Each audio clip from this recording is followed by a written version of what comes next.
Salmo 100, do versículo 1 até o versículo 5. Aleluia! Aleluia! Deixa eu dizer amém? Amém. Ótimo. Salmo 100, do versículo 1 até o versículo 5.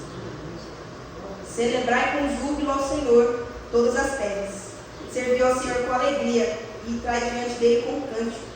Sabei que o Senhor é Deus. Foi Ele que nos fez, e não nós a nós mesmos. Somos povo seu e ovelhas do seu pasto. Entrai pelas portas dele com louvor, e em seus atos com hinos. Louvai-o, bendizei o seu nome, porque o Senhor é bom e eterna a sua misericórdia. A sua verdade dura de geração em geração. Aleluia! Você pode se assentar louvando o nome do Senhor. Aleluia! Irmãos, eu confesso que eu gosto muito do Salmo 100 e eu queria sim trazer ele em algum momento, mas eu falei, Senhor, não sei se o momento é esse, né? Mas se o Senhor falou que é agora, é agora. E eu gostei porque o Senhor não foi confirmando. Aí quando mandou o Salmo 100, eu falei, então é ele hoje. Ele mesmo, graças a Deus. Esse, gente, é o 10º Salmo de louvor dos que tem aqui, né? E é muito bom porque o salmista já começa a celebrar com júbilo ao Senhor todas as terras. O júbilo, ele quer dizer uma alegria extrema. Não é qualquer alegria, né? Não é qualquer alegria que as pessoas no mundo sentem. Não é qualquer alegria de, nossa, eu estou tão feliz, eu estou comendo minha comida preferida. Não, é uma alegria extrema. Aquela alegria que pega o espiritual no corpo, a gente chega a fica assim, ó. Ai, glória a Deus, eu estou na casa do Senhor. Glória a Deus pelos hinos que foram entoados. Glória a Deus por essa palavra. Glória a Deus que o Senhor te faz presente nesse lugar. É esse tipo de alegria que o salmista está convidando a gente a ter na presença do Senhor. E aí ele fala, né? Vem, vamos celebrar o Senhor com todas as terras. E aí tem o versículo 2. Servir ao Senhor com alegria, entrar diante dele com canto. Então é para a gente servir ao Senhor com alegria.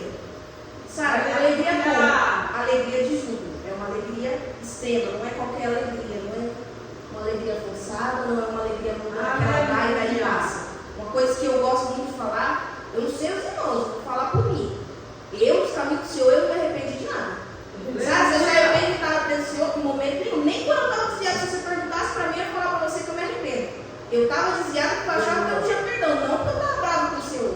Porque eu me arrependo dos anos que eu fiquei na presença, que eu fiquei servindo, que eu fiquei estudando a palavra, que eu fiquei me desviando do pecado, que eu tinha que aguentar comentáriozinho de gente falando, olha, porque você não é assim igual as outras, porque você não é assado igual as outras meninas da sua idade. Não me arrependo de nada disso. Uma alegria extrema. Eu amo meu Senhor e eu não tenho problema nenhum de estar servindo Ele com alegria. É esse tipo de alegria. É aquela alegria que ela não causa arrependimento. Não é a alegria de alguém que vai usar drogas agora, e ela está alegre agora, e talvez ela esteja até sorrindo, mas no dia seguinte pergunta para ela se ela está alegre. A pessoa pode estar envolvida no próprio nome. Pergunta para ela se ela está alegre. Não está alegre. Fala para a pessoa que gastou um monte de dinheiro, não tinha como gastar, se endividou toda. Pergunte para ela. No dia ela podia estar feliz. Meu pai pergunta no dia seguinte se ela está feliz. Então não, ela está endividada. Ela está em nome sujo. É esse tipo de alegria. A alegria sem arrependimento. É a alegria que pega o espiritual no corpo. É a alegria que ela invade o nosso ser de verdade, gente. Que ela contagia. Que a gente vem aqui e às vezes a gente nem está tão alegre também. A gente está meio cabisbaixo. Aí a gente encontra uma irmã Cláudia, né? Aí ela já fala, receba a sua vitória em nome de Jesus.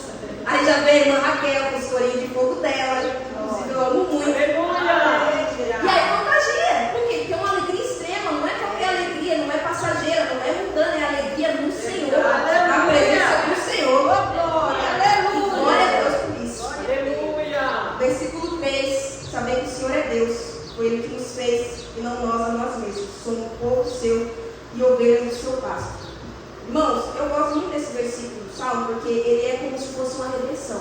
Para quem está lendo de Gênesis a Apocalipse, quando você está lendo de Gênesis, até você chegar nesse Salmo, você vai perceber que várias vezes o povo se desvia da palavra. Isso é verdade, isso acontece. Isso acontece, gente, quando começa lá em Jacó. Jacó está lá, casado com suas 2 esposas, com um monte de filhos, e aí ele sai da terra do sogro dele. E aí ele fala assim, olha só, a gente não tem nada para fazer aqui não, vamos sair daqui, o Senhor mandou a gente sair, a gente tem que sair.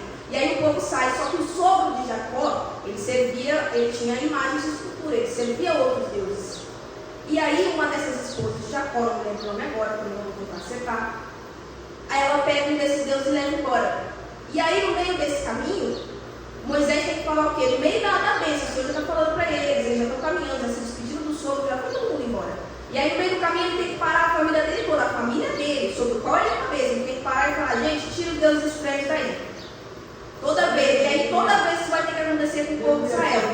E aí acontece com Jacó, enquanto eles ainda não são povo, eles são só uma família. Tirar os deuses estranhos daí. E aí o povo vai lá, né, Jacó, tem aquela família grande, eles viram o povo, eles são cativos pelo povo do Egito, viram escravos, o Senhor liberta eles, coisa linda, maravilhosa. Só que o povo, né, acaba servindo aí e fazendo um bezerro de ouro. E aí o Senhor fala de novo, tirem os deuses estranhos, não tenham deuses estranhos perante eu, não tenham imagem de escultura, de nada no céu e nem debaixo da terra. E aí toda vez o Senhor tem que ficar parando Israel no meio da bênção para falar, gente, tira os deuses estranhos, tira as imagens de escultura. E é um negócio que eu olho e falo, Senhor, é chato, né? Tem que ficar parando no meio do caminho para ficar falando, tirar os deuses estranhos, como se te servir não fosse bom. Como se te servir fosse uma tristeza. Não, Senhor, servir é uma alegria. Aleluia! Se eles têm alegria para servir os deuses estranhos, vocês sabem como eles serviam os deuses estranhos? Deixa eu explicar para vocês. Aqui tem um bezerro de ouro, mas a maioria dos deuses ali que eles tinham antigamente, eles serviam do mesmo jeito. Era prostituição cultural, inclusive. Era prostituição cultural. Era se despindo, né? Quem sabe o que significa, né? Já sabe o que quer dizer. Era se despindo, era se cortando, era passando fio no fogo, passando fio na faca, era assim. Olha, gente, se esse povo, que está literalmente assim, como é que a gente diz? Está se deixando levar, está entregando suas coisas, seus filhos, está entregando sua pele para esse Deus estranho, elas estão fazendo isso com alegria. Por que a gente não serve o Senhor com alegria grande, sabe? Uma alegria que muda, que contagia, uma alegria que falta de se arrependimento, porque o Senhor não requer isso da gente. Ele não pediu para ninguém se voltar aqui. Se pediu, não foi de Deus, te garanto. Ele não pediu para você passar seu filho no fogo. O Senhor não pede isso. Até quando ele pediu, me dá teu filho, teu único filho, era para testar, o Senhor nem queria. E aí, no meio disso, esse salmo é um salmo de redenção, de falar, gente, a gente teve uma caminhada difícil, né? Vamos dizer assim, no meio da conversão de Israel, né? De eu estou servindo deuses estranhos, aí eu tenho que sair daqui, o Senhor me resgatou, e agora eu quero uma vida com ele, só que eu preciso deixar toda essa cultura de deuses estranhos, toda essa cultura de Egito, toda essa cultura de imagem, de escultura para lá, e agora eu tenho que focar totalmente no Senhor. E isso demora um tempo, isso é um processo, tá tudo bem. E aí é o salmista falando, lembrem-se que quem nos fez foi o Senhor e não nós, a nós mesmos. Porque Israel e o ser humano no geral, ele tem essa mania feia. Porque o Deus da nossa vida, qualquer um que seja esse, ele é o que vai definir quem a gente é. Ele também é o que vai definir o jeito como a gente faz as coisas. Então aqui, quando eles serviam os deuses estranhos, esses deuses estranhos norteavam a vida deles. Quando eles começaram a servir o bezerro de ouro, não foi por qualquer coisa, foi porque a palavra do Senhor estava muito difícil. O Senhor falava de vitória, mas para ter essa vitória, tem que passar por desafio. É normal, gente, isso é coisa da vida. Aleluia! Só que aí o povo queria moleza.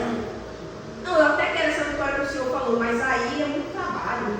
Consagrar, santificar, ficar orando, tem que, não, ser separado. Não posso misturar com aqueles povos aqui que adoram Deus estranho do jeito que eu falei Deus agora. Eu não posso misturar, é muito difícil. Chama o bezerro de ouro aí, que o bezerro de ouro é mais fácil. Eu posso fazer o que eu quero, do jeito que eu quero, a hora que eu quero. O bezerro de ouro, gente, ele não fala, ele não ouve, ele tem ouvido, mas ele não ouve. Ele tem mão, mas ele não se mexe, ele não vai se mexer a teu favor. Então, se ele não se mexe a teu favor, ele também não vai exigir nada de você. Você adora ele como você quer. Você entra lá de qualquer jeito, você sai de qualquer jeito também. E aí, quando ele fala, foi o Senhor que não fez nós e não nós, a nós mesmos, também quer dizer o quê? Vocês acham que vocês se mandam, mas vocês não se mandam. Quem fez vocês foi Deus. E uma vez que foi Deus que fez a gente, aí a coisa muda de figura. Porque igual eu falei, o Deus da nossa vida, seja ele um dinheiro, seja ele um santo, um espírito, um demônio, seja lá o nome que a pessoa dê a esse Deus. Ele é o que vai nortear a sua vida, vai nortear a sua vida no que você tem controle e no que você não tem controle, vai nortear o jeito como você age. E aí eles falam, foi o Senhor que te fez. E uma vez que foi o Senhor que te fez, você reconhece isso, as coisas mudam de figura. As coisas não são de qualquer jeito, você não é de qualquer jeito, você também não sai de qualquer jeito. Você não entra aqui doente, sai doente, você não entra triste, sai triste, só se você quiser. Porque a depender do Senhor, se Ele é o Senhor da tua vida, Ele muda a história.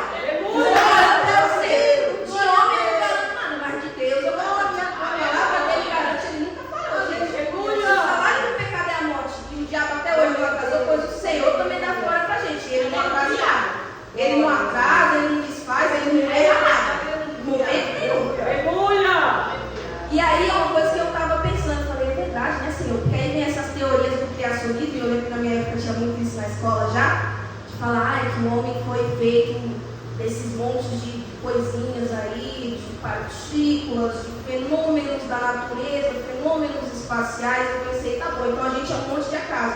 É por isso que o homem quer ficar achando motivo para ele fazer as coisas. É por isso que a pessoa fala assim, não, mas cada um é cada um, para justificar o comportamento hediondo do outro. A pessoa fez uma coisa horrorosa, você fala, não, mas cada um é cada um. Meu amigo, cada um é cada um, não se justifica. Você está falando isso porque você acha que você é um monte de partícula de um fenômeno que aconteceu por acaso, mas você não está aqui por acaso. Uma vez que você conhece o Senhor, Ele te mostra, Ele te fez com propósito, de propósito. Uma vez que o Senhor, não só vem essa alegria, não só tem a paz que excede todo entendimento, mas também vem esse entendimento de quê? De que o Senhor chamou a gente para um negócio de unidade, chamou a gente para ser unido, né, como igreja, como irmãos em Cristo, como pessoas que do sangue, com certeza. E aí a gente é muito mais parecido do que a gente pensa. A gente não é um acaso, a gente não é, não, é que cada um é cada um. Não, segundo a palavra, não tem cada um é cada um, não. Porque se fosse assim, na hora de morrer na cruz, o Senhor falava, não, cada um é cada um. Eu vou morrer por esse tanto de gente aqui, vou morrer pelos meus discípulos ali, mas por esse ladrão do meu lado aqui eu não quero morrer, porque cada um é cada um, não é mesmo? Se eles fossem um monte de acaso, um monte de partículas, um monte de fenômenos, até podemos usar essa desculpa, mas com o Senhor isso não funciona. E glória a Deus por isso, gente, glória a Deus que não foi a gente que nos fez. Sabe por quê? Esse dia eu estava olhando e eu fiz uma vez um curso de contabilidade. Então tem muita coisa de processo trabalhista, né? E aí eu estava olhando os sistemas, eu já trabalhei em um lugar que o sistema era muito difícil. Sistema de trabalho mesmo, de horário, de saída, de hora extra. Gente, era um negócio assim impossível. A pessoa parecia que ela morava dentro do trabalho. E eu falei, é por isso que as pessoas saem dessa empresa aqui e abrem o processo para ela. Porque o ser humano criou um sistema que só favorece um pouco de pessoas, desfavorece o resto das pessoas. Por quê? Porque cada um é cada um. A gente está aqui por acaso. Então eu vou definir, eu sou o Deus da minha vida, eu defino o que eu quero. Eu defino no que eu vou acreditar e eu defino quem eu vou defender. Mas com o Senhor não tem isso. Cuida dos órfãos e cuida das viúvas. Com o Senhor não tem isso. Você que é forte vai cuidar do fraco, você vai trabalhar. Glória! Você é patrão, você vai cuidar daqueles que estão te servindo, que estão trabalhando para você, que estão trabalhando debaixo do teu nome, que estão trabalhando debaixo do teu CNPJ, debaixo da tua fábrica. Com o Senhor isso não funciona. Eu falei, é por isso que tem esse monte de processo trabalhista em cima dessa empresa que eu trabalhei. Porque eles criam esse tipo de sistema, um sistema que não se sustenta. Por quê? Porque cada um é cada um, então cada um escolhe como é que vai tratar o outro. Então eu sou o chefe, eu defino os horários das outras pessoas, como isso não me afeta, porque cada um é cada um, não é mesmo? Cada um é cada um. Então como isso não me afeta, eu escolho no que eu acredito, eu escolho no que eu vou fazer, tudo bem essa pessoa ficar aí cansada, aí fica com burnout, aí sofre acidente de trabalho, aí eu olho para ela, a pessoa está doente e falo, você vai trabalhar ainda, né? A pessoa lá, meu Deus do céu, se puxando todo doente, mas você vai trabalhar ainda, né? Você vai vir hoje para a empresa, né? Você vai estar aqui com nós, né? É difícil. Graças a Deus vai trabalhar. Graças a Deus, meu contrato já acabou. E aí é desse jeito. E graças a Deus que foi o Senhor que nos fez, porque se fosse a gente que nos fez, se a gente não está tendo compaixão pelo próximo que está do nosso lado, quanto mais pela gente. A gente nem se gosta tanto assim. Pode ver, não é a própria pessoa está com depressão, que é uma coisa importante, uma coisa que acontece muito, por isso que a pessoa está com depressão, por isso que a pessoa tem autoestima baixa. Ela não gosta de si, ela não gosta dos outros, ela não gosta de ninguém, cada um, ela escolhe o que ela acredita. Se ela não gosta de você, ela não gosta de si, como é que ela vai gostar do outro? Não vai gostar. Ela não vai estar bem. Imagina a gente se fazendo, a gente ia, eu acho engraçado, o pessoal da academia, tá na hora aí? Tá, dando segurar. Não me pode ficar, pelo nome de Jesus. Eu acho engraçado o pessoal da academia, porque se depender deles, eles só vão treinar uma parte do corpo. E aí, por exemplo, tem os homens, eles treinam daqui pra cima. E aí eu olhei e falei, gente, assim, não querendo me prometer, eu só me formei nessa área. Quem sou eu pra falar um pouco, mas eu acho que se você treinar daqui pra cima só, daqui pra baixo você vai lesionar rapidinho. Porque não faz sentido, gente. O corpo é igual essa garrafa, não existe meia garrafa, ela é garrafa inteira, não é garrafa só daqui pra cima. Se só daqui pra cima ela é grande, se só daqui pra cima eu coloco água, ela cai.